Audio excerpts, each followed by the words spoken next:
Hello दोस्तों, बात करते हैं मैकबेरी सिरप के बारे में। दोस्तों, इसके कंटेंट्स की बात की जाए तो इसके अंदर डेक्स्ट्रोमेथोप्रोपेन, एम्ब्रोक्सोल, क्लोरफेनामिन और फेनलेफेरिन आता है।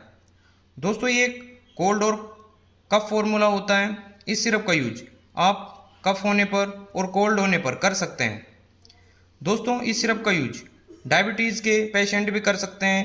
ये शुगर फ्री सस्पेंशन आती है। दोस्तों, इसके मैन्युफैक्चर की बात करें तो इसे मैकलर्स फार्मास्यूटिकल लिमिटेड द्वारा बनाया जाता है। दोस्तों, ऐसे ही दवाएं संबंधी जानकारी के लिए चैनल को सब्सक्राइब करें, वीडियो को लाइक करें। Thank you.